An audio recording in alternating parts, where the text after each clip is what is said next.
Bom, vamos agora para a questão número 3 da lista de exercícios.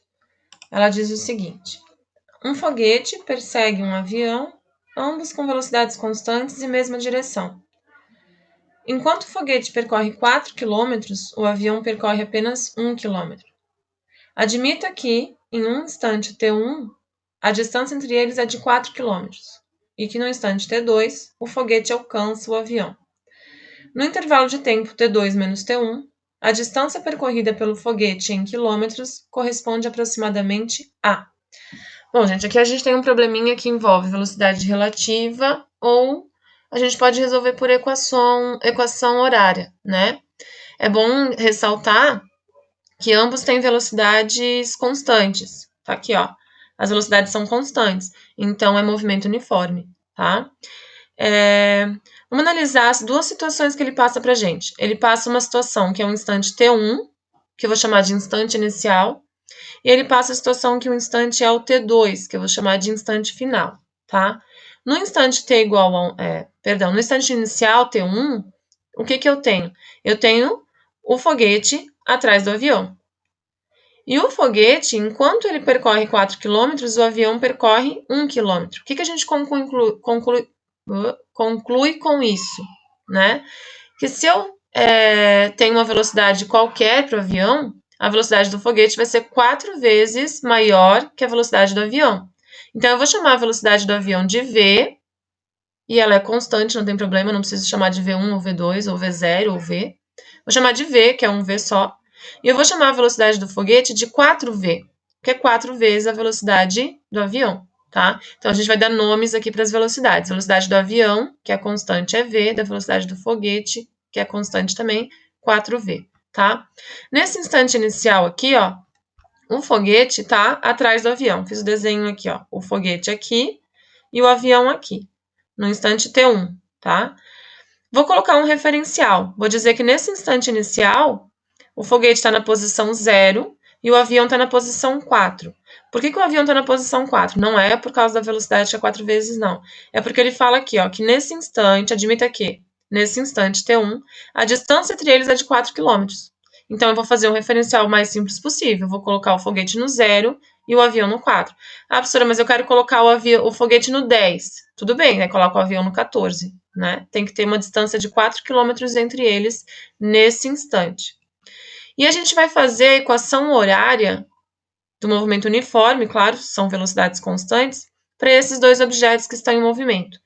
A equação horária para esse instante aqui, T1, do foguete, vai ficar como? É só fazer S igual a S0 mais VT, que é a equação horária geral, né? Do foguete, eu vou chamar de SF, tá? F de foguete. A posição inicial dele é qual? É 0, né? Tá aqui. A velocidade do foguete é qual? Não é 4V, que a gente tinha determinado lá em cima, que é 4 vezes a velocidade do avião? Então, eu vou chamar a velocidade dele aqui, ó, o V aqui, de 4V, tá? E o T de tempo, que a equação horária a gente não substitui o T. Vou formar, então, também a equação horária do avião. A equação horária do avião vai ser, eu vou chamar de SA, o A de avião. A posição inicial aqui do avião é 4, ó. No instante inicial, a posição dele era 4. A velocidade do avião, a gente determinou que era V, né? Então, fica V vezes T, certo? Aí a questão diz que no instante T2, num outro momento posterior, deixa eu ver aqui. A distância, no intervalo de tempo T2 menos T1, a distância percorrida pelo foguete em quilômetros corresponde aproximadamente a... Então, no instante T2, a gente vai imaginar que acontece um encontro, tá? Só um pouquinho. Voltei. Eu não tinha achado onde estava no enunciado a informação de que eles se encontravam, mas tá aqui, ó. No instante T2, o foguete alcança o avião, tá? Eles se encontram no instante T2, tá? E aí ele pede para determinar a distância que ele percorreu em quilômetros até chegar a esse momento do encontro, tá? Então, ele fala assim, que no instante T2 acontece o encontro. Quando a gente tem encontro de móveis, a gente faz o quê? Que a posição desses dois, posição final deles, tem que ser a mesma, para eles estarem exatamente no mesmo lugar. Então, se a posição do F for igual à posição do A, do foguete do avião, significa que os dois estão nesse instante, no mesmo lugar, tá? Então, eu fiz aqui, SF igual a SA. O SF, 0 mais 4VT, que foi a equação que a gente encontrou, coloquei até o 0 aqui, ó, mais 4VT. E a equação do A, 4 mais VT, 4 mais V vezes T, tá? É uma equação simples, a gente isola aqui o que tem a nossa variável, o que a gente quer descobrir aqui é em que instante eles se encontram, para depois saber qual é a posição do foguete nesse instante. Então, vamos calcular o T. Eu passei o VT para frente, negativo, aí vai ficar 4VT menos VT igual a 4. Como são termos semelhantes, VT e VT eu poderia, sei lá, chamar de X, eu posso subtrair, como se fosse 4 laranjas menos uma laranja. Vai dar 3 laranjas, né? 3VT igual a 4. Como eu quero isolar o tempo que eles levaram para se encontrar aqui, para descobrir depois a posição do foguete, eu vou deixar o T isolado e vou passar o 3V para cá dividindo, tá? Então, eu tenho aqui isolado T igual a 4 dividido por 3V. O que é isso? É o instante em que eles se encontram. Ah, professora, mas eu não sei o valor do V. Tudo bem. Não sabe o valor do V, você tem uma resposta com duas incógnitas aqui. Em algum momento, alguma delas tem que sair, tem que desaparecer, senão a gente não consegue resolver o problema. Essa questão é um pouco desafiadora, né? Vamos lá. Com sorte, a gente consegue eliminar uma dessas duas incógnitas. Física tem disso. No instante do encontro, o foguete está em qual posição? É isso que a questão pede. Qual foi a distância que ele percorreu? Se ele saiu do zero, é só eu descobrir qual é a posição final dele, né? Porque a distância entre o zero e a posição final vai dar justamente a posição final.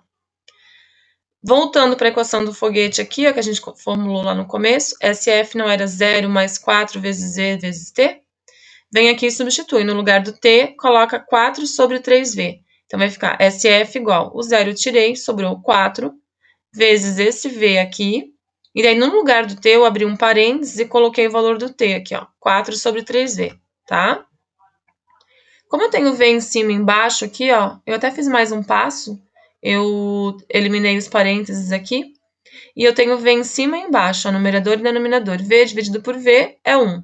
Vai sobrar o quê? 4 vezes 4, que é 16, dividido por 3. Cortou um pouquinho aqui, mas aqui embaixo está o 3, tá?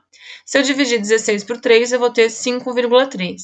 Como é que eu sei a unidade de medida aqui? Nós estávamos trabalhando com as distâncias aqui em quilômetros, tá? Consequentemente, a velocidade nós não sabemos, mas também teria que estar em quilômetros por hora. Então, a posição final do foguete é 5,3 km.